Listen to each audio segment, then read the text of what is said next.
Hello guys, solution is the best में आपका स्वागत है। आज मैं आपके लिए लाई हूँ background fifth semester pol science general elective का एक इम्पॉर्टेंट क्वेश्चन जो चैप्टर 7 में से है, जो अंडरस्टैंडिंग गांधी चैप्टर बुक का नाम है। तो उसमें काफ़ी बच्चों को परेशानी हो रही थी राष्ट्रवाद के ऊपर चैप्टर पढ़ने के लिए, तो काफ़ी बच्चों ने कमेंट्स भी किया था इस टॉपिक को कवर करवाने के लिए। ये थोड़ा सा लेंदी है, इसलिए टाइम लग सकता है थोड़ा एक्सप्लेन करने में। तो चलिए वीडियो को स्टार्ट करते हैं। अगर आप मेरे चैनल पर नए हैं तो मेरे चैनल को सब्सक्राइब कर दीजिए, ताकि जो इसके अलावा साथ साथ मैं दूसरे सब्जेक्ट्स के जो इम्पोर्टेंट क्वेश्चंस हैं हर चैप्टर से रिलेटेड मैं आपको प्रोवाइड करवा सकूं। तो चलिए वीडियो स्टार्ट करते हैं। ये राष्ट्रवाद के ऊपर है चैप्टर 7, जिसमें राष्ट्रवाद पर जो गांधी जी के विचार थे वो बताने हैं इसमें। और इसमें जो प्रोफेसर भीखू पारिक है, भीखू पारिक के बारे में काफ़ी बच्चे कंफ्यूज हो रहे थे इस चीज़ को लेकर के भीखू पारिक का की क्या इन्वॉल्वमेंट है इसमें। तो मैं आपको बता दूं, भीखू पारिक ने गांधी जी के विचार अपने व्यक्त किए थे, ना कि भीखू पारिक ने अपने विचार व्यक्त किए थे, बल्कि जो गांधी जी ने जो अपने विचार व्यक्त किए थे उसी पर ही लेख लिखा था। ये जो प्रोफेसर भीखू पारिक है इनके द्वारा प्रस्तुत किया गया था। तो अगर एग्जाम में पूछा जाए कि राष्ट्रवाद के ऊपर गांधी जी की क्या विचारधाराएं थी, तो यही पूरा उसमें लिखना है कि भीखू पारिक के अनुसार ये बताया गया था गांधी जी की ये मेंटालिटी है या वो है। तो राष्ट्रवाद के ऊपर क्या मेंटालिटी है जान लेते हैं पहले। तो सबसे पहले हम लिखते हैं कि प्रस्तावना। सबसे पहले जब भी टॉपिक आता है तो उसमें प्रस्तावना लिखी होती है, तो जान लेते हैं। भारतीय राष्ट्रवाद एक आधुनिक घटनाक्रम है। भारत में राष्ट्रवाद की उत्पत्ति अंग्रेजी शासन के दौरान उनके द्वारा निर्मित परिस्थिति और संसार भर से हुए विभिन्न प्रभावों के परिणाम स्वरूप हुई थी। मतलब कि भारत में राष्ट्रवाद की उत्पत्ति कब हुई थी? जब अंग्रेजी शासन ने उत्पन्न की थी परिस्थिति, ऐसी परिस्थितियों को उत्पन्न किया था अंग्रेजी शासन ने, अंग्रेजों ने ऐसी परिस्थितियों को उत्पन्न किया था, और जो संसार में विभिन्न प्रभाव भी देखे गए थे। संसार में जितने भी प्रभाव देखे गए थे जो इंडिया पे पड़ा था, जो भारत में जो प्रभाव देखे गए थे, तो उसी के परिणाम स्वरूप राष्ट्रवाद की भावना उभरी थी। तो राष्ट्रवाद की परिभाषा किसी भी भौगोलिक सीमा क्षेत्र के अंतर्गत वहां के लोगों में एक दूसरे के लिए एकजुटता और आपसी समन्वय की भावना जो समय के साथ धीरे धीरे बढ़ती चली जाए, उसे हम राष्ट्रवाद कहते हैं। राष्ट्रवाद की परिभाषा में क्या लिखा गया है? राष्ट्रवाद उसे कहा जाता है, जैसे कि भौगोलिक सीमा जैसे कहा जाए एक राष्ट्र है। राष्ट्रवाद का पहले इंग्लिश में जान लेते हैं कि इसका मतलब ये होता है नेशनलिज्म।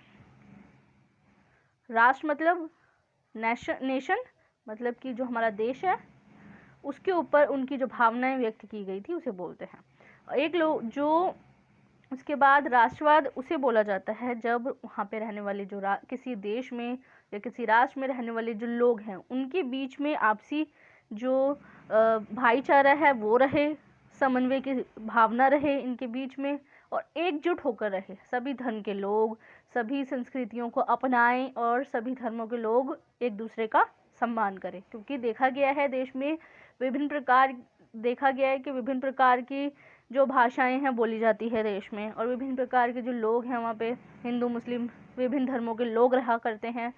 सिख ईसाई जैन ये सब इसमें इन्वॉल्व रहते हैं। इनके बीच में जो समन्वय की भावना है वो व्यक्त रहे, और ये धीरे धीरे इनके बीच में जो भावनाएं हैं वो धीरे धीरे और ज़्यादा बढ़ती जाए, उसी को हम राष्ट्रवाद के रूप में जानते हैं।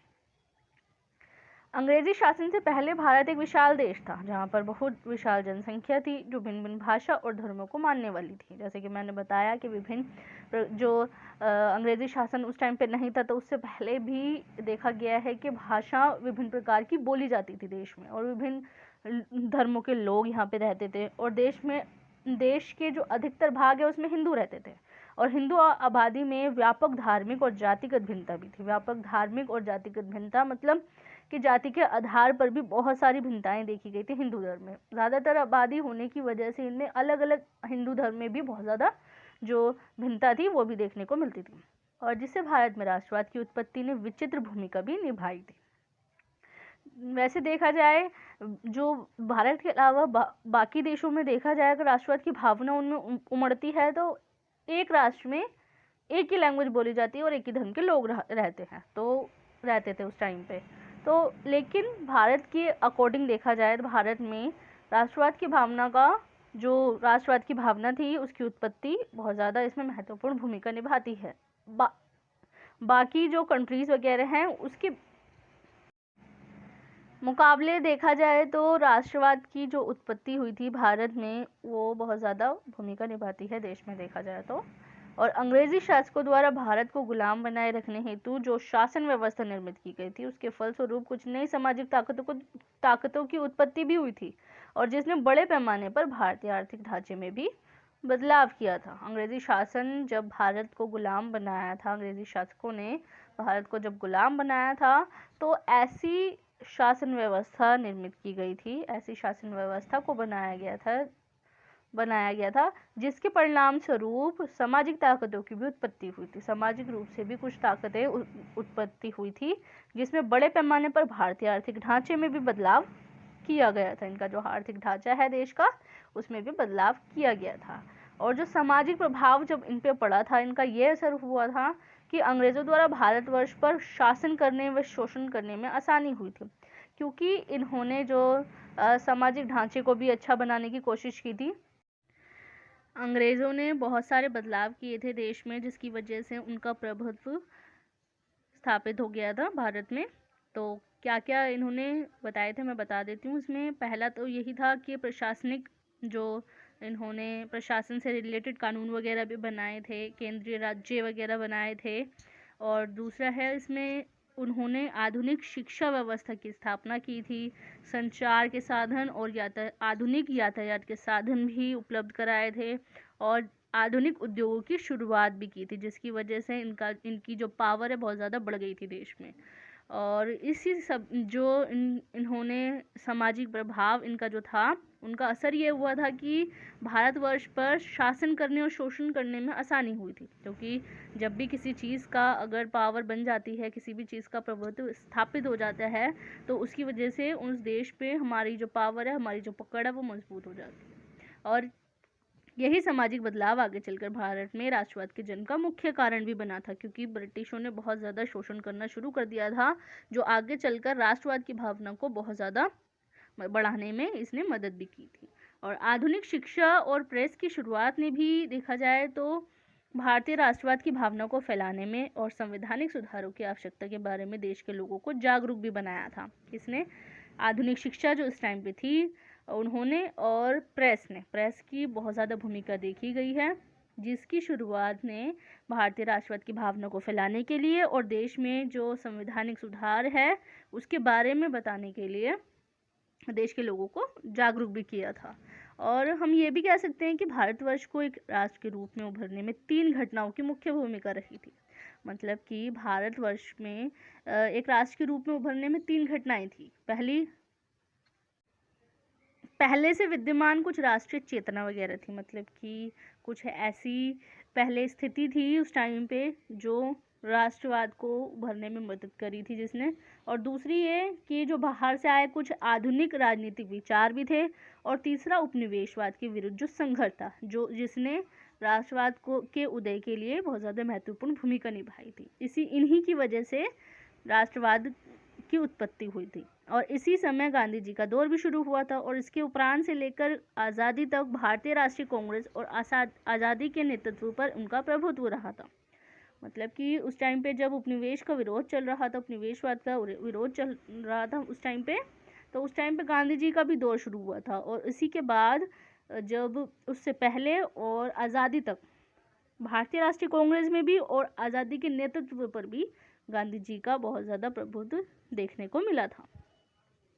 इनकी भूमिका इसलिए इतनी महत्वपूर्ण है क्योंकि वह भारत की आम जनता, महिला तथा पुरुषों, शहरी तथा ग्रामीण लोगों को भारतीय राष्ट्रीय आंदोलन में शामिल करने में सफल हुए थे। उस टाइम पे इनकी इम्पोर्टेंस इसलिए थी क्योंकि जो मिडिल क्लास फैमिलीज से बिलोंग करते हैं, खास करके जो महिलाएं वगैरह हैं, पुरुष वगैरह, जो आम जनता है और शहरी हो गया या ग्रामीण लोग जो हो गए, उन्हों को भारतीय राष्ट्रीय आंदोलन में शामिल करने में भी ये बहुत ज़्यादा सक्सेसफुल हुए थे।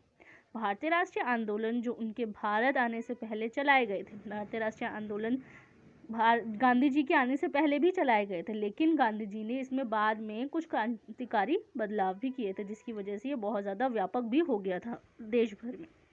अब आती है गांधी जी की विचारधारा। गांधी जी की विचारधारा में इनकी इम्पोर्टेंस भी देखी गई है। अगर एग्जाम में पूछा जाए कि गांधी जी की क्या इम्पोर्टेंस थी राष्ट्रवाद को लेकर, भारतीय राष्ट्रीय आंदोलन में इनकी क्या भूमिका रही थी, तो वो पूरा टॉपिक इसमें आ जाएगा। ये सत्य है कि गांधी जी ने राष्ट्रीय आंदोलन के संघर्ष को ऐसा रूप देने में सफलता हासिल की जिसके चलते भारतीय राष्ट्रीय आंदोलन के इतिहास में पहली बार आम जनता को आंदोलन में शामिल होने के लिए आकर्षित किया। मतलब कि ये बात तो सच है कि मतलब गांधी जी ने राष्ट्रीय आंदोलन में इसीलिए मतलब कि इतनी महत्वपूर्ण भूमिका निभाई थी जिसके चलते उन्होंने भारतीय राष्ट्रीय आंदोलन के इतिहास में पहली बार ऐसा हुआ जिसमें आम जनता भी उसमें शामिल हुई थी, खास करके महिलाएं इसमें शामिल हुई थी। और उनके नेतृत्व में पहली बार ऐसा हुआ था कि भारतीय राष्ट्रीय आंदोलन में भारत के प्रत्येक वर्ग से जुड़े लोग शामिल हुए थे। भारत में जितने भी वर्ग के लोग थे वो इस आंदोलन में शामिल हुए थे, भारतीय राष्ट्रीय आंदोलन जो हुआ था। और लोगों में अंग्रेजी शासन को नकारने की भावना भी प्रबल हुई थी। और इसके अलावा गांधी जी समाज के प्रत्येक वर्ग और क्षेत्र के लिए अलग से आंदोलन के कार्यक्रम बनाने का भी कार्य किया था। मतलब कि गांधी जी ने उन लोगों को प्रेरित तो किया ही था, लेकिन साथ ही साथ उन्होंने हर वर्ग में और हर क्षेत्र के लिए उन्होंने एक अलग से आंदोलन भी चलाए थे। एग्जाम्पल के रूप में देखा जाए कार्यक्रम वगैरह थे, मतलब किसानों के लिए भी भूमि कर ना देने का आंदोलन, ये भी आंदोलन गांधी जी ने इसमें भी महत्वपूर्ण भूमिका निभाई थी। और छात्रों के द्वारा जो शराब की दुकानें थी, खास करके महिलाओं ने भी इसका विरोध किया था। और विदेशी वस्तुओं का बहिष्कार करना आदि, ये सब आंदोलन वगैरह भी गांधी जी ने चलाए थे। तो इसके अलावा इसमें सामाजिक आंदोलन में वो सत्याग्रह वगैरह, अहिंसा पर आधारित जो आंदोलन वगैरह चलाए थे, सविनय अवज्ञा आंदोलन, वो सब भी इसमें इन्वॉल्व होता है। और गांधी जी ने लोगों को इस बात के लिए भी प्रेरित किया था कि वे भेदभावपूर्ण और जो गलत कानून है उसका भी विरोध करें। इसके परिणाम स्वरूप हजारों भारतीयों ने साथ जुटकर धरने प्रदर्शनों में भाग लिया, जेल गए और गांधी जी द्वारा बताए गए राजनीतिक उपायों का भी उपयोग किया था, क्योंकि उनको इस प्रकार से प्रभावित कर दिया था गांधी जी ने कि लोग उनकी तरफ अट्रैक्ट हुए थे बहुत ज़्यादा। और गांधी जी के साथ उन्होंने बहुत ज़्यादा धरने प्रदर्शन में भी भाग लिया था उनके साथ। फिर वो जेल भी गए थे, उनको जेल भी हुई थी, और राजनीतिक उपायों का भी इन्होंने उपयोग किया था। और इस संदर्भ में हम गांधी जी द्वारा तथा उनकी जो भारतीय राष्ट्रीय आंदोलन है उसमें भूमिका को समझ सकते हैं। मतलब कि एग्जाम में पूछा जाए कि भारतीय राष्ट्रीय आंदोलन में गांधी जी की क्या भूमिका रही थी, तो वो इसमें लिख देना।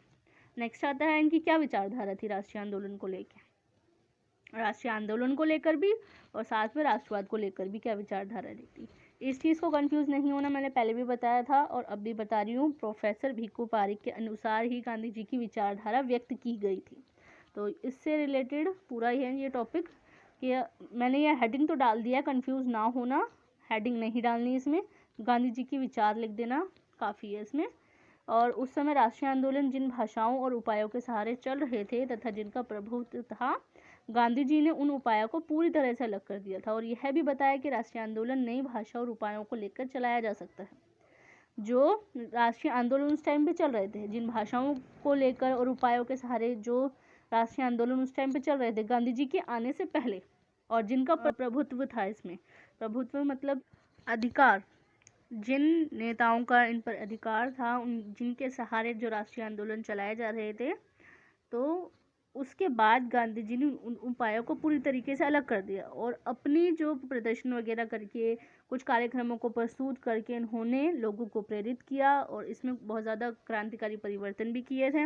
और राष्ट्रीय आंदोलन को नई भाषा और उपायों को लेकर चलाया जा सकता है, गांधी जी का ये मानना था। गांधी जी ने ये लोगों को बताया कि राष्ट्रीय आंदोलन जो है नई लैंग्वेज को यूज़ करके, नए मेथड्स को यूज़ करके चलाया जा सकता है। और गांधी जी का मानना था कि अंग्रेजी साम्राज्यवाद का भारत में प्रभुत्व मुख्यतः 3 स्तर पर था। पहला, राजनीतिक स्तर पर। राजनीतिक स्तर पर क्या था कि अंग्रेजी सरकार भारतीयों को अपना प्रशासन स्वयं चलाने की अनुमति नहीं देती थी। जो साम्राज्यवाद का भारत में, अंग्रेजी साम्राज्यवाद मतलब कि अंग्रेज़ों का जो शासन था 3 स्तर पर था, जिसकी वजह से जो भारत में उन लोगों का प्रभुत्व स्थापित हुआ था। पहला, राजनीतिक स्तर पर, जिसमें जो अंग्रेज थे, अंग्रेजी सरकार थी, वो भारतीयों को प्रशासन चलाने की अनुमति नहीं देती थी। दूसरा, आर्थिक स्तर पर कि भारतीयों का शोषण भी किया जाता था और जो खुद बनाए गए जो निर्मित लघु उद्योग थे उसको नष्ट कर दिया और जो भारतीय अर्थव्यवस्था है उसको अंग्रेजी अर्थव्यवस्था के अधीन ले आए थे। जो देश में बनी बनाई चीज़ें थीं उसको नष्ट करके, लघु उद्योगों को नष्ट करके भारतीय अर्थव्यवस्था को अंग्रेजी अर्थव्यवस्था से जोड़ने लगे थे, उनके अकॉर्डिंग ही चलाने लगे थे। और गांधी जी के अनुसार ये आर्थिक शोषण राजनीतिक दमन से भी बहुत ज़्यादा खतरनाक था और भारत की जो आज़ादी है उसके पश्चात भी इसके बने रहने की भी आशंका उन्हें नजर आने लगी थी। तीसरा है नैतिक और सांस्कृतिक स्तर पर अंग्रेजी सभ्यता कुछ भारतीयों को इतना मोहित कर रही थी कि इन भारतीयों को उनके शासन की अनैतिकता भी नजर नहीं आती थी और अंग्रेजों के आर्थिक और राजनीतिक दमन को एक स्वीकृति प्रदान करती थी। तीसरा भी सबसे मोस्ट इम्पोर्टेंट है, जिसमें जो अंग्रेजी सभ्यता थी वो भारतीयों को बहुत ज़्यादा अट्रैक्ट कर रही थी, जिसकी वजह से जो अंग्रेजी शासन का जो अनैतिकता है वो भी नज़र नहीं आती थी भारतीयों को, जिसकी वजह से अंग्रेज़ों को आर्थिक और राजनीतिक स्तर पर भी दमन करने की स्वीकृति उनको परमिशन मिलती जा रही थी। इनको रास्ता नज़र आने लगा था दमन करने का। दमन मतलब शोषण करने का। उनका मानना था कि भारतीयों को अपना राजनीतिक प्रशासन चलाने का उतना ही अधिकार है जितना कि अंग्रेज़ों को अपना देश चलाने का अधिकार है। मतलब कि गांधी जी का ये मानना था कि उन्होंने ये कहा था कि भारतीयों को भी उतना ही अधिकार मिलना चाहिए जितना कि अंग्रेज़ों को देश चलाने का अधिकार है। वह भारत की प्राचीन सभ्यता के प्रति कई नेताओं के साथ समाज सेवकों से भी अधिक संवेदनशील थे। अधिक संवेदनशील मतलब बहुत ज़्यादा इनकी तरफ अट्रैक्ट थे, बहुत ज़्यादा इस चीज़ को मानते थे कि जो प्राचीन सभ्यता है उसको ज़्यादा यूज़ किया जाए। गांधी जी का ये मानना था कि उनसे पहले का नेतृत्व अंग्रेजी सभ्यता और भारतीय सभ्यता को एक साथ मिलाने में ज़्यादा रुचि रखते थे। मतलब कि जो गांधी जी का ये भी मानना था कि उनसे पहले का जो नेतृत्व करने वाले जो अंग्रेजी सभ्यता और भारतीय सभ्यता है वो एक साथ मिलने में ज़्यादा रुचि रखते थे, जिसके परिणाम स्वरूप वह स्वयं भी अंग्रेजी सोच के बन गए थे।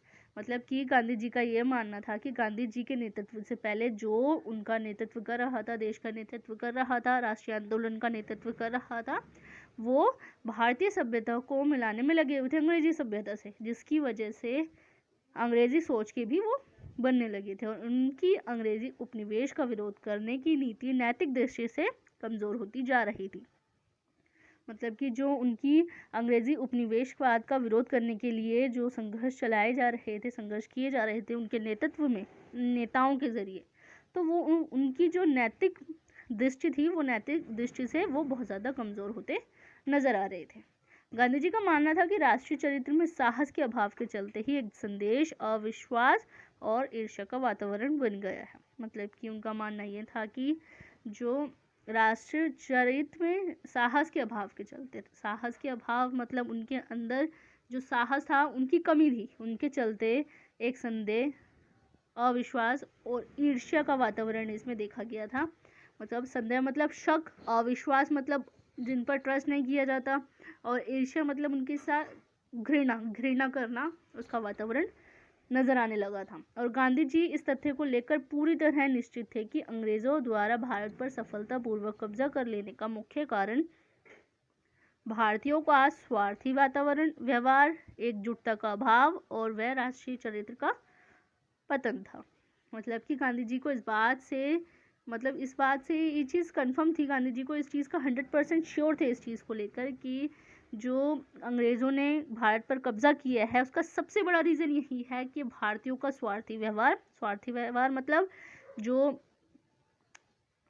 सेल्फिश होते हैं, जिनका नेचर सेल्फिश होता है, वो एकजुटता का अभाव था इनके बीच में। एकजुटता मतलब कि ये मिलजुल के नहीं रहते थे, अपनी अपनी जुट में लगे रहते थे और राष्ट्रीय चरित्र का पतन भी था। और इसलिए गांधी जी राष्ट्रीय चरित्र के निर्माण को प्राथमिकता मानते थे। मतलब कि जब तक राष्ट्रीय चरित्र के निर्माण नहीं होगा देश आज़ाद नहीं हो सकता, इनका मानना ये था। उनका यह मानना था कि भारतीयों में आपसी ईर्ष्या और अविश्वास के कारण ही भारतीय एक दूसरे के प्रति अमानवीय व्यवहार करते हैं और अपनी समस्याओं के लिए एक दूसरे पर दोषारोपण करते रहते हैं। इनका मानना यह था कि एक दूसरे के प्रति इनका जो अमानवीय व्यवहार है, इंसानियत का इनकी ख़त्म हो गई थी और इनकी जो समस्या थी, इनकी समस्याओं को दूर करने के लिए वो एक दूसरे पर आरोप लगाने शुरू कर देते थे। गांधी जी इस बात पर भी निश्चित थे कि ईस्ट इंडिया कंपनी भारत में अपना शासन कभी नहीं स्थापित कर पाती यदि भारत के लोग एकजुट होकर उनका विरोध करते। मतलब कि गांधी जी इस बात पर भी निश्चित थे, इस बात से भी श्योर थे कि अगर भारत के लोग जो है वो एकजुट होकर अंग्रेजी शासन का विरोध करते ना तो जो अंग्रेज़ वगैरह है उनका प्रभुत्व स्थापित कभी भी नहीं हो सकता था। भारत को कब्जे में कभी भी नहीं ले सकते थे जो ब्रिटिश लोग थे, जो अंग्रेज़ वगैरह थे, वो अपना प्रभुत्व स्थापित कभी भी नहीं कर पाते थे अगर भारत के लोग एकजुट होकर उनका सामना करते तो। प्रोफेसर भीखू पारिक के अनुसार ये कहा गया था कि गांधी जी के लिए सबसे बड़ी प्राथमिकता एक शक्तिशाली राष्ट्रीय पहचान और राष्ट्रीय चरित्र का निर्माण करना था। जैसे कि मैंने बताया कि सबसे ज़्यादा इम्पोर्टेंस गांधी जी ने किसको दी थी? शक्तिशाली राष्ट्रीय पहचान को और राष्ट्रीय चरित्र के निर्माण को। और उनका पाश्चात्य सभ्यता को अपनाने में कोई विश्वास ही नहीं था। पाश्चात्य सभ्यता मतलब पश्चिमी सभ्यता को अपनाने में भी कोई विश्वास नहीं था। उनका मानना था कि पाश्चात्य सभ्यता पूरी तरीके से तो बुरी नहीं है, लेकिन जो भारतीयों को वही अपनाना चाहिए जो कि भारतीयों के अनुकूल हो, मतलब कि भारत को सूट करता हो, उनके अकॉर्डिंग हो, उन्हीं सभ्यता को अपनाना चाहिए और भारत में भला करने की जो क्षमता है वो रख सके, ऐसी सभ्यता को अपनाना चाहिए। भारत में भला करने वाली जो क्षमता है उसको रख सके अपने पास। अब बात है, गांधी जी इस बात को स्वीकार करते हैं कि पाश्चात्य सभ्यता के आने से वैज्ञानिक खोज करने की समझ तो मिली है, परंतु इस बात पर भी ध्यान देना चाहिए कि राष्ट्रीय पुनर्जागरण निर्माण करने के लिए उनका उपयोग कैसे किया जाए।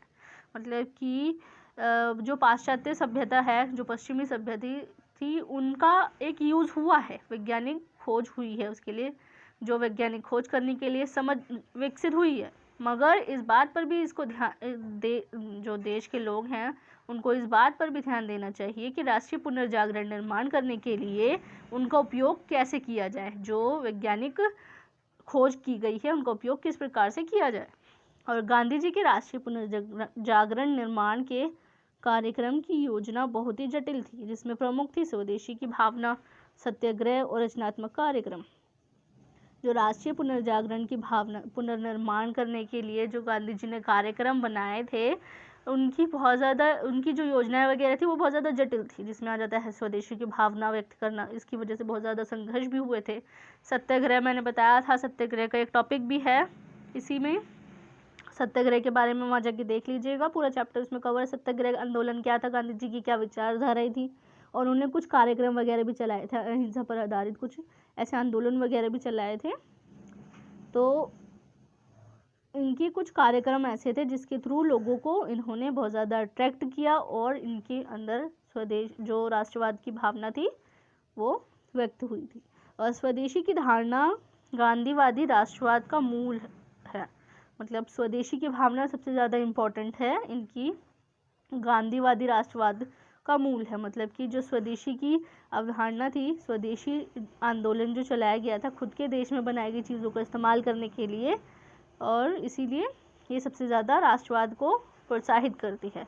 और स्वदेशी की धारणा है वैसे तो गांधी जी के आने से पहले ही थी, लेकिन गांधी जी ने इसका वृहद रूप से प्रचार प्रसार करके लोगों में उसके प्रति आदर और बढ़ा दिया था।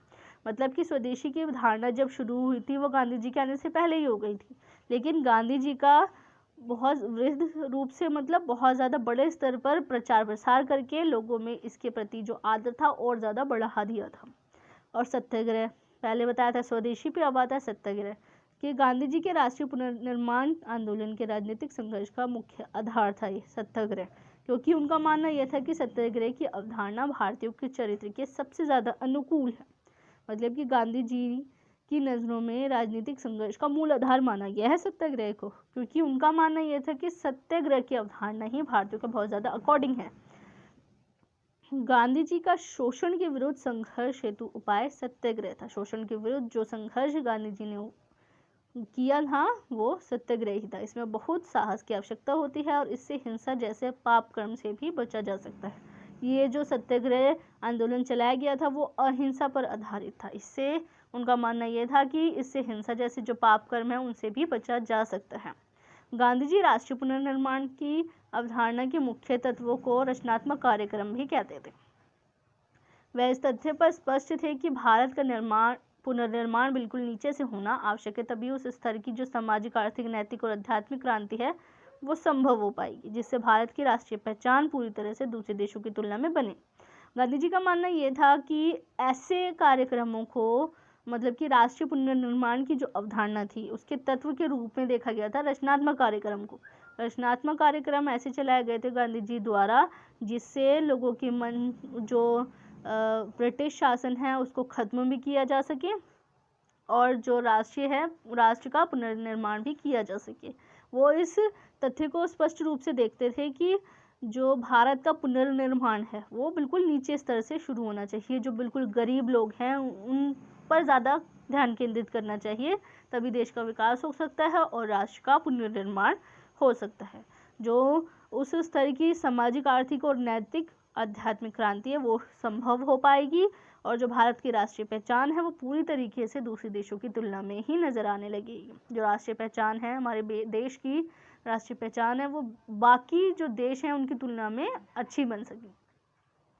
और गांधी जी की भूमिका सबसे अधिक, अब मैंने बता दिया कि राष्ट्रवाद की ऊपर गांधी जी की क्या विचारधारा थे। अब इसमें लास्ट में आप प्रस्तावना के बाद इसमें निष्कर्ष वगैरह जिसे बोलते हैं इसमें डाल सकते हैं निष्कर्ष के रूप में कि गांधी जी की भूमिका सबसे अधिक भारत की राष्ट्रीय पहचान की अवधारणा को लोकप्रिय बनाने में रही थी। मतलब कि गांधी जी की भूमिका सबसे ज़्यादा किस में आई थी? राष्ट्रीय पहचान की अवधारणा को ज़्यादा फेमस करने के लिए गांधी जी की महत्वपूर्ण भूमिका नजर आने लगी थी। और पाश्चात्य देशों की भांति भारत एक ही भाषा और संस्कृति से जुड़ा हुआ नहीं था।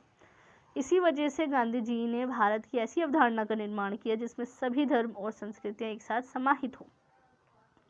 मतलब कि जहाँ तक हम जानते हैं देश में बोले गए बहुत सारे धर्म हैं देश में और इसमें बहुत सारी बोली जाने वाली भाषाएं हैं, उनको उनकी जो भाषा है, उनकी संस्कृति है, उनको एक साथ जोड़ के नहीं रख सकते। इसी वजह से गांधी जी की ऐसी अवधारणा का निर्माण किया था गांधी जी ने जिसमें सभी धर्म और सभी धर्म के जो संस्कृतियाँ वगैरह हैं वो एक साथ समाहित हो और जो भारत में रहने वाले लोग हैं, भारतवासी, उनकी जो भारत की ग्रामीण जीवन शैली है और संस्कृति सुरक्षित रखने की आवश्यकता समझा देने में सफल हुए थे।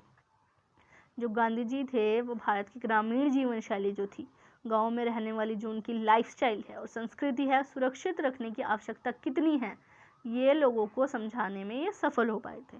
और जिससे कि लोगों में राष्ट्रवाद की भावना भी फैली ताकि वो एकजुट होकर रह सके। राष्ट्रवाद, मैंने बताया कि राष्ट्रवाद क्या होता है, एक देश में रहने वाले जो लोग होते हैं वो एकजुट होकर रहें, एक दूसरे का सम्मान करें। लोगों में जो राष्ट्रवाद की भावना है वो जागृत हुई थी और उन्होंने गांधी जी के आंदोलन और कई कार्यक्रमों में एक साथ इकट्ठे होकर भाग भी लिया था। ये पूरा निष्कर्ष के रूप में लिख सकते हैं। मैंने पूरा इसमें एक्सप्लेन कर दिया, थोड़ा लेंथी था ये इसलिए थोड़ा टाइम लग गया बनाने में। पूरा मैंने एक्सप्लेन कर दिया इसमें कि राष्ट्रवाद की भावना क्या थी और इसमें एग्जाम्पल के रूप में क्वेश्चन आ सकता है। पहला क्वेश्चन तो यही आ सकता है कि राष्ट्रवाद पर गांधी जी की क्या विचार थे, और इसमें ये भी क्वेश्चन बन के आ सकता है कि राष्ट्रवाद की भावना को उभरने के लिए गांधी जी ने क्या महत्वपूर्ण भूमिका इसमें निभाई थी, प्रोफेसर भिक्खू परख के अनुसार व्यक्त कीजिए। तो ये भी क्वेश्चन इसमें आ सकता है। And thanks for watching my video.